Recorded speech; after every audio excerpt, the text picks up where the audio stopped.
Alright guys, video number 2 here. I shop at Deal Extreme for my optics. Usually that's the only thing I buy from Deal Extreme.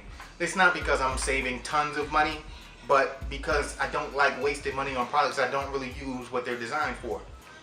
When I put optics on guns, it's just to complete the look, to complete the build. Nothing irks me more than that tactical M4 and there are no optics on it. All he has is that flat rail on the top. That bothers me. So when I put my guns together, when I buy the kits or I do this, the last thing I do is get optics for them. I buy the Deal Extreme optics because, one, they're inexpensive. And because I don't use them for any type of tactical use out in the field during games, it's not because they don't work, it's because physically I cannot use them for what they're designed for. I have no peripheral vision, and closing one eye and only using one eye is out of the question for me. So iron sights are useless. Again, having no peripheral vision also affects me using any type of optic or anything close to my eyes with both eyes open.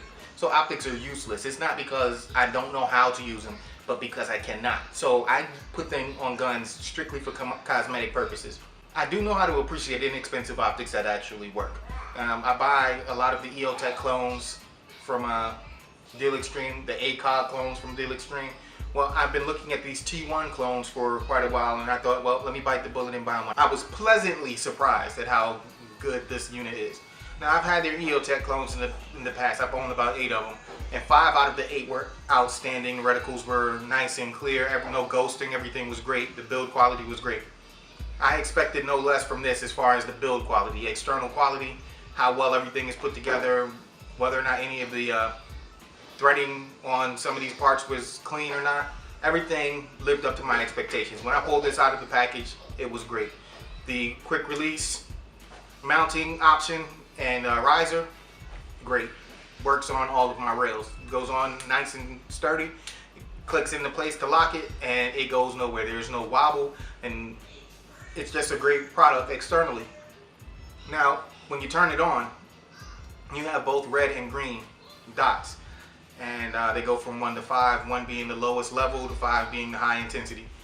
This item, this unit in particular, is outstanding. And when I say outstanding, I was very surprised at how clear that red dot was. There was no ghosting, it was right where I wanted it. I went out and I zeroed it, and it held it 0 really well. Now, holding it 0 is not that important. It's Airsoft, these guns don't have much recoil. But this item alone worked really well.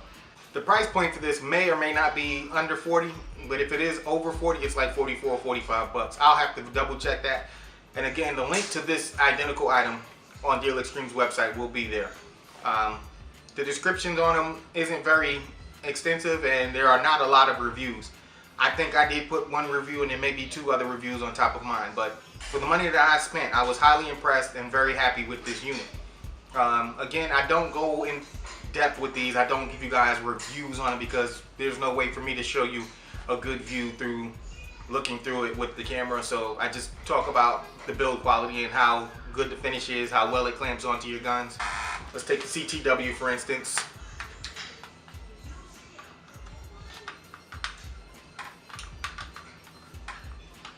Find the groove, put it on there, lock it into place. No wobble at all. And this is what it looks like on this variation. This is a longer one, so it kind of looks out of place, but it works. I did notice that with the M-Bus, they do co-witness really well. Everything lines right up. So for those of you that have backup sights, iron sights, you can have those on here while this is on the gun, and it still works out really well. This riser is like the perfect height. Even with mask or goggles on, you have a good enough cheek weld where you got great clear view through this red dot. Alright, now this is red dot number 1. Again, this one is a 5 out of 5 for the price paid for it.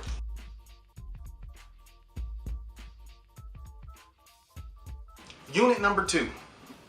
Externally, This thing is lightweight. Everything has the build quality on everything seems really well. This thing looks really nice for what it is. I don't like how big the knob is on the right side of the unit, but it looks okay. You know, it's not my speed, but again, it was a cheap alternative, and I thought, well, let me go ahead and buy it and see how it works. Red and green reticles, but the benefits to this unit are it has 4 different reticle selections via this knob back here. Now, I will tell you that this product gets a 2 out of 5 in my ratings in Schwell's scale. When this unit is on and the reticle is turned on, either red or green, all you get is a blur. And I'm not talking a blur like some lines, the reticle, and it's slightly ghosted. No, this is terrible. Like a blur like I've never seen in a clone before. I mean, this is the worst optic I've ever experienced as far as clones are concerned. And that's saying a lot, because I've had some real bad ones, but this one is terrible. It's just a big blob, and actually when it's on, it obstructs your view. So you get no advantage, no tactical advantage from using this. One of the downfalls is that you have to use Allen wrenches to lock it onto the rail system. That I did not appreciate, because I prefer the quick detach. You don't want to get stuck where this is Airsoft. These things get shot out and you got to wait till the game stops to take it off to get it out of your way. I hate that option. If this was quick detach, that would be great. Even if it was something where I could unscrew it by hand to get it off, that would be great, but you have to use tools to put it on and take it off. It has both red and green. There's intensities. As you turn it, it gets higher, but it doesn't click into spots like a 1 through 5 for the intensity. You just stop it where you think it is at the right intensity for you. Again, I wouldn't waste my money on it. There are 2 versions of this. One is a cheaper end, and then the other one is a little bit more expensive, and we're only talking $5 or $6 difference in prices between the 2. They both look exactly the same. They both offer the same options, but I got the cheaper of the 2, and I'm not sure if the more expensive one has a better reticle or not. But honestly, guys, you know, I love to keep it honest with you. It's not worth the money that you're spending, even at this bargain. Based on it looking clean and being nice, and some of you guys who might like this sleek look, putting it on your gun and just adding it to your gun, even for someone like me who doesn't use them tactically, it's a waste of money. So I would say stay away from it. The only reason why I got it 2 is because the fit and finish externally is great. Everything locks into place. It feels great. It feels very solid. When it's mounted, it's on there. It's not going anywhere. So I had to give it marks for that. Externally, it's great. I could have given it a 3 based on that. But when you look at these and you know that their usefulness comes from how well that reticle works for you, that knocks it down quite a bit, because it doesn't do what it's designed to do at all. All right. Well, I hope you guys are out there having fun, being safe, and also being responsible. And this is Schwell, and I'll hit you with the 2 fingers. Later.